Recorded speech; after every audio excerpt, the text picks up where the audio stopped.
African Perspective presenter Tsepiso Makwetla joins me now. Tsepiso, thanks so much for your time tonight. Yeah. Take us through what you're going to be dealing with when it comes to the legacy of former President Robert Mugabe.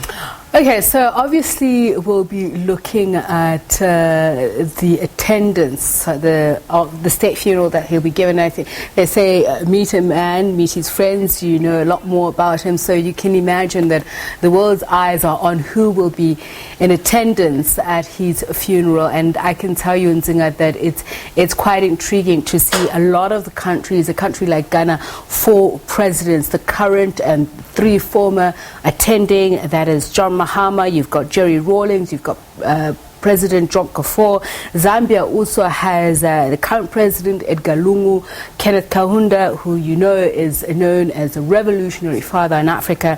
And South Africa, we've got all 3 former presidents, obviously bar President Mandela, who are actually attending. And you've got the same with Botswana, China, Mozambique. I can go on. So we'll be seeing a lot of foreign heads of state attending that funeral. His body, we believe, has arrived in Harare.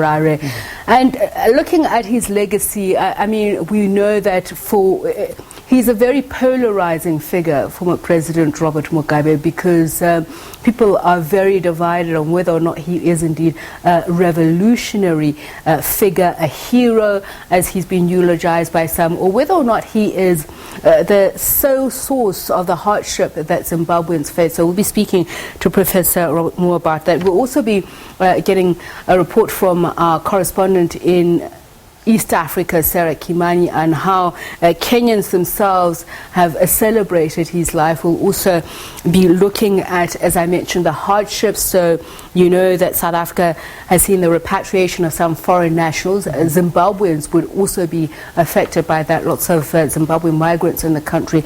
And the story that we're getting, that as some of them are trying to be escorted out of the country back to Zimbabwe, they've been prevented by officials there. So we'll be looking at that, and also just look at the diplomatic fallout from the attacks on foreigners in Gauteng, which has now spread to the rest of South Africa.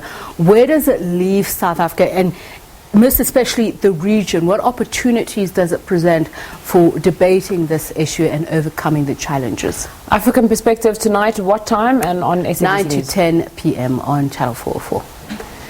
Tsepiso Makwetla, who is the anchor of African Perspective, as well as the Full View, joining us there for Throw Forward to what's happening in their show later on.